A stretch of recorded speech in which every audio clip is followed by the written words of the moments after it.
Brawl, and that is, I'm so excited for Brawl, guys. For most people who play Commander, I would say the majority of them come from people who have been playing Magic for a long time. But I have just entered into the Magic world only in the last year or two, and played years and years of Yu-Gi-Oh. We can never speak of that again now. There's no cost for those things, by the way, no resource costs for the Yu-Gi-Oh, which is making it completely unbalanced. So it's not about this, it's about Magic. And I am super excited about Brawl, guys, because I've really wanted to get into Commander, but just, to be honest, it's overwhelming. There's just too many cards in Commander that I cannot keep track of all of them. And so coming October 24th, I am now super excited. So what I want to do is I want to go ahead and start off a deck that I feel like is a pretty solid build for a Brawl deck. And the reason the Brawl is so awesome is that if you haven't really done it yet or don't know, Brawl format is the same as Commander, but it's only allowing for the standard rotation of cards, and so you can't use anything from older rotated out, anything like that. It's just focused specifically on standard cards, which limits the pool of cards you can use and makes it so much nicer. The other feature about Commander, the Brawl that's different from Commander, is that if you have an idea that you want to use a Planeswalker as a Commander, there is no limitation like there is in the standard the Commander decks. Commander, if you want a Commander as a Planeswalker, you have to have some sort of a identifier that makes it okay to use that. But other than that, let's get into it. So again, the format is not even out yet, but the 24th will be able to. So I wanted to go ahead and get this one set up. And so this one is for Feather the Redeemed. For those of you who aren't familiar with Feather the Redeemed, this card right here, whenever you cast an instant or a sorcery spell that targets a creature you control, you get to exile that card. Instead of putting it into your graveyard, you as it resolves. So if you do that, you return it to your hand at the beginning of the next end step. It basically lets you use any spell or trap that targets your creature. Well, with Feather the Redeemed being a 3-count, 3-cost mana here, he gets out pretty quick as a commander, and it just is ridiculous.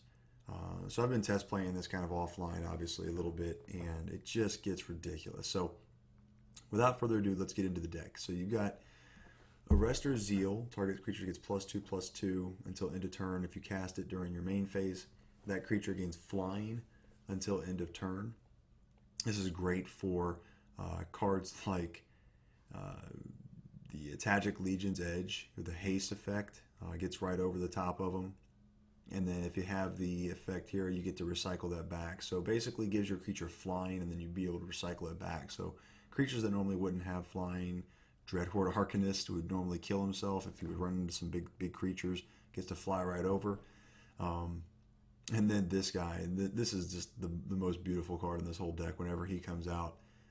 If you have him and Feather the Redeemed popping off the cards, it's just ridiculous. So pretty standard. Defiant Strike gives you +1, lets you draw a card. You recycle that back. You just keep using this card as long as your Feather Redeem is here. It just keeps recycling. You get to keep drawing cards. Really great. This one right here, Gird for Battle, lets you put 2 counters, 1 on each creature, up to 2 creatures. Then it just stays on the creature. So you get to use Feather the Redeem, put Gird for Battle, puts a +1 on him, +1 on one of the other ones like Swiftblade Vindicator, and it just keeps recycling over and over, getting them stronger and stronger unless they stop it.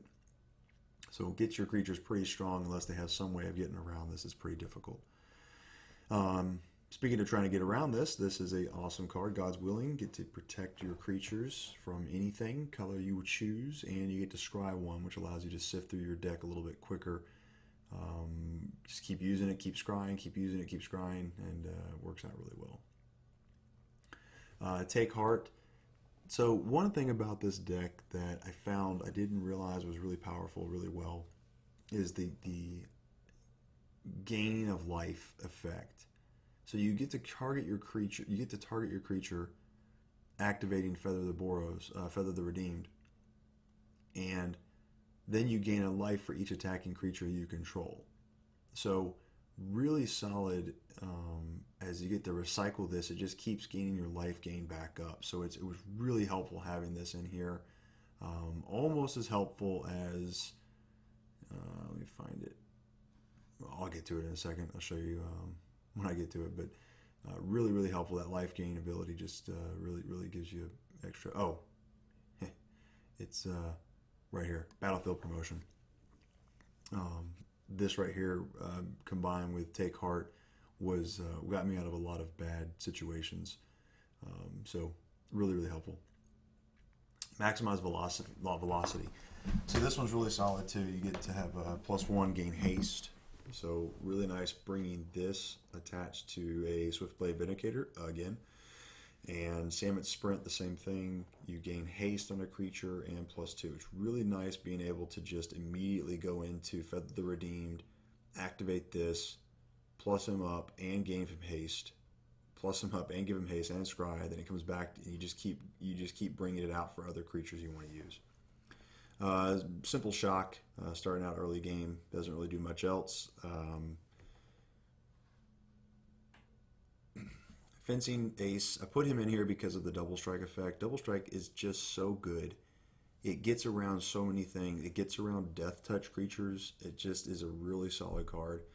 And I wish I could put more Swiftblade Vindicators, but Brawl is limited to 1, so I figured this would be the other alternate I'd like to put in here as well. So having this guy with a maximized velocity or a Samut Sprint, both like this one or the other one are just solid. Tithe Taker, Afterlife effect, puts a little bit of pressure on your opponents too, not being able to cast those things in the early game like they wanted to. Just that one extra cost sometimes will make the difference. Bishop of Wings. So this guy right here is amazing with Feather the Redeemed. Whenever an angel, aka Feather the Redeemed, who is your commander, who keeps coming back. If you guys play any angels from your main, your commander, you want to play this card. Whenever an angel enters the battlefield, you gain 4 life. And whenever he dies, you create a 1/1 white spirit creature token with flying. It just, when he was on there and I brought Feather the Redeemed out, they would kill Feather the Redeemed. I would be attacking like crazy with this one. It didn't even matter because he would just come right back. I would get something out of it either way when he came in the field or he died. Again, this deck has a little bit of life gain capability to sustain yourself if you're going up against any kind of mono black stuff or mono reds. It outclasses a lot of the mono reds because it just has that life gain ability that the mono red can't handle. Again, a little bit more pressure. Tomik, just a solid 2/3 creature. They can't play land cards from the graveyards, so anything like that, it stops it. Burning Prophet, whenever you cast a non-creature. So this one plays in really well with Feather the Redeemed as well.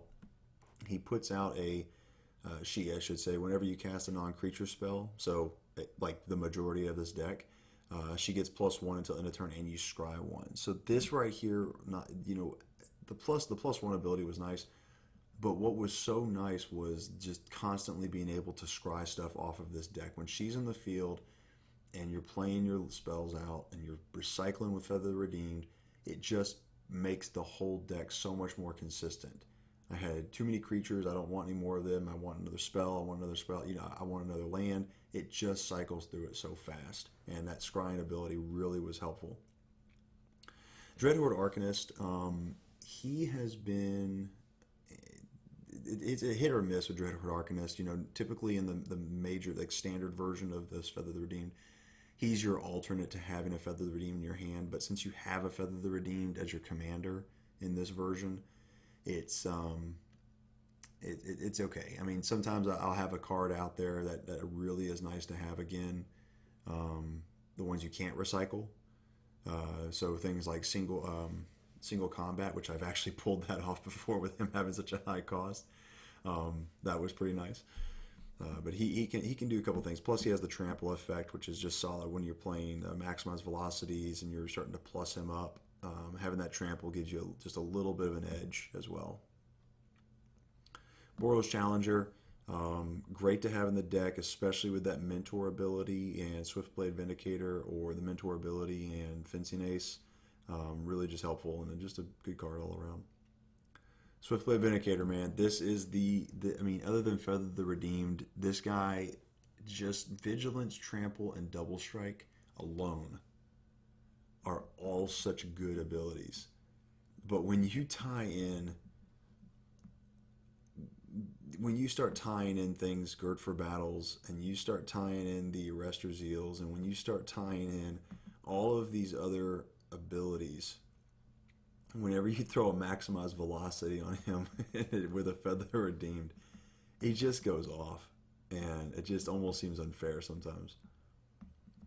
So then this again, I gotta say, as far as spells go, I was so surprised that this one became the star of the deck. Put a 1/1 counter on target creature. Period. That's not till end of turn. That's just period. When you have a Feather the Redeemed and you have this one, you are plussing up your creature. They gain first strike. Which, by the way, when you gain first strike on top of double strike, it stacks. And then, and then the gain life. It just, this right here, along with Feather Redeemed, these two cards, Feather Redeemed and Battlefield Promotion, just made this deck so much better. I did not realize how good Battlefield Promotion was, but it ended up playing out with life gain. That it was just, I was untouched. There was no way around it. Desperate Lunge, target creature gets +2/+2 and gains flying again, and the gain life factor. Again, I can't tell you how much. I did not intend this to be gain life effect nearly as much, but it was just more going for the +2s and the flying effects. But the gain life really just puts you outside of anybody's touch a lot of times, out of the range of a lot of creatures, and just wins you the game at the end of the day. Eternal Isolation for dealing with some of those things that you just can't get around. Put target creature with power 4 or greater on the bottom of its owner's library. Not destruction, not exiling, just put it there. Unless it can't be targeted at all, this is a really good card. Just gets around a lot of weird things out there you just don't have an answer for. So really good card. Krenko 10 Street Kingpin. Okay, so this guy with Maximized Velocity or Samut Sprint, get that plus effect, get more of those goblins and gain the haste. Go ahead and attack right away, don't wait a turn. And then recycle that card with Feather the Redeemed, and it just comes back out. Legion Warboss, pretty solid staple in this deck. Spellgorger Weirder. So this one, whenever you cast a non-creature, it's kind of like the Burning Prophet, but when you cast a non-creature spell, put a +1/+1 counter on Spellgorger. It stays on there. It's not till end of turn. It stays on there. So he just keeps plussing up, which I've gotten him up to about 12, 13 before in a brawl match. Tajic Legion's Edge, solid one with Mentor, helps out with those other guys, Fencing Aces and Swiftblade Vindicator. The one thing that just Tajic is just got that is nothing really compares as far as a creature, that ability, prevent all non-combat damage that would be dealt to other creatures you control. That thing saves so many times. Not to mention he can also gain first strike. So all really solid. Obviously I took him, he needs to be out of here. I just have him for the 60 right now, but he will be moved to my commander position whenever Brawl opens up. Prison Realm. Prison Realm just exiles target creature, planeswalker, and opponent controls until it leaves, and you get to scry. So just another one to answer some of those weird planeswalkers, get rid of those stupid Teferis that you just never want to deal with. Unbreakable Formation. This one's done a couple of good things for me. If you cast a spell during your main phase, you put the counter on each of those creatures and they gain vigilance. So this does not target like you would expect, like you would hope it would, but it also gives that indestructible, so you can just keep going and attacking in there. This was really good whenever you had something like Dreadhode Arcanist and you want to plus him up and to make him indestructible that turn, so you can get that card you wanted out of the graveyard without sacrificing your Dreadhorde Arcanist. Gideon Blackblade, pretty solid staple in most of these. He gives indestructible, gives vigilance, gives lifelink, all good effects along the board here. Gideon Blackblade, man, just a good one all around. So Neheb, Dreadhorde Champion. This one, to be honest, confused me for a while. I just didn't have a good grasp on him. Um, but four cost guy is a 5/4 with trample. So the way he says, whenever Neheb or Dreadhorde Champion, whenever he deals combat damage to a player or planeswalker, you may discard any number of cards, and if you do, you draw that many cards and add that much of your mana base here. Until end of that turn, you don't lose as mana steps and phases in. So what's really cool about this is that when you get with Feather the Redeemed, you'll get a lot of cards in your hand. You'll end up with, you'll end up having to discard cards almost because of the effect of Feather the Redeemed constantly recycling stuff back to your hand. And so what this does is it lets you discard a bunch of those cards down to your grave and use them as mana. And so this is one of those effects when I have him out there, and I'm not too scared of putting those cards a lot of times, because sometimes you'll end up with ones that they just start to topple over the other ones that are better than the other versions of them. But when you have Dreadhode Arcanist, you're not as scared to do that. You're not afraid to put those in the graveyard because you can bring them back. So and it just brings out that extra cost you're looking for. So I've been able to play that one off a few times and be able to play several cards that you want to play all at once. It's really good for overwhelming turns. Because you dump a bunch of cards, you end up with drawing Maximize and Samut Sprint, and maybe a Swiftblade, and a 10th District Legionnaire, and you just haste all into them with all the costs that you can get back for it. So it's pretty solid card. Speaking of which, I skipped over 10th District Legionnaire. I apologize. 10th District Legionnaire is a staple of Feather the Redeemed for sure. You put a 1/1 counter on him, and then you scry one. Great ability to be able to just sift through the deck and just keeps plussing him up with this deck. Him and Feather the Redeemed, they're best buds. They need to be together. They're like peanut butter and jelly together. Just the best. Definitely, these are the best ones. So, Aurelia, Exemplar of Justice, really solid in this one. And at the beginning, you can basically plus up another creature. If it's red, it gets Vigilance, and if it's white, if it's red, it gets Trample, and if it's Vigilance, it gets white.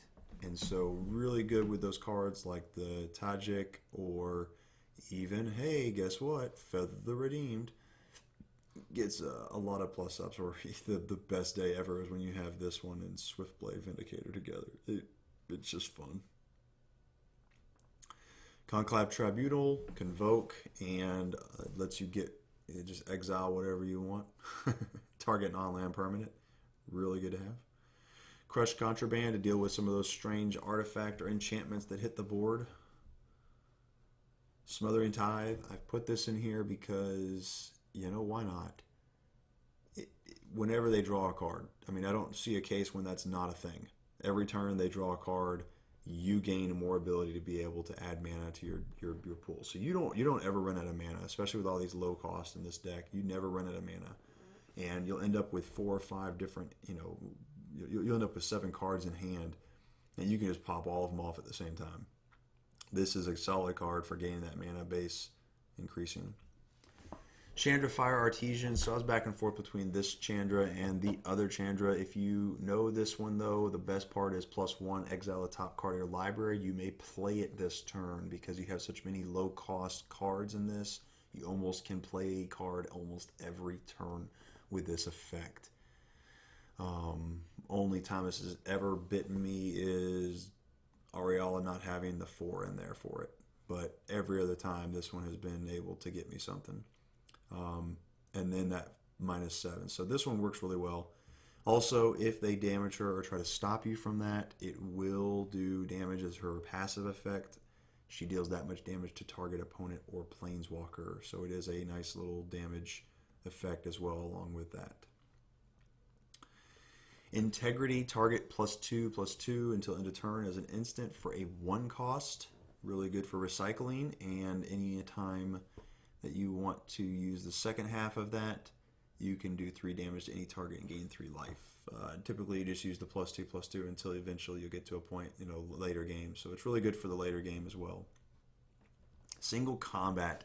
Okay, so this one is my nice little spicy tech card that comes into play here, because Feather the Redeemed, once he's on the board and he has all of his little buddy spells and instants and sorceries and stuff targeting him, the other opponent is going to have a lot of creatures out there, and you say, you know what, I don't want you to have any more creatures, because if you want to go toe-to-toe with a Feather the Redeemed, I'll put you as a toe-to-toe with Feather the Redeemed, because I'm carrying a God's Willing, I'm carrying Gird for Battle over and over again, I'm hitting Take Heart several times, I'm doing Battle for Promotion, gaining life, and you guys have 20 cards I can't get around. Well, forget that. Single combat, each of you have to pick a planeswalker or a creature, and everything else goes away. If you want to go toe-to-toe, I will play a game face-to-face, Feather the Redeemed against one of your creatures. And this helps you get that situation. And a bunch of lands, plains, mountains, Sacred Foundry, one of Temple of Triumph for that additional scry, and Windscarred Crag. I hope you guys enjoyed this. I will look forward. I'm so excited, looking forward to playing this deck when Brawl comes out. October 24th, I believe, is the date. And I hope you guys enjoyed this, and go ahead and start trying to build those decks up for Brawl now. Have a good one. Thanks.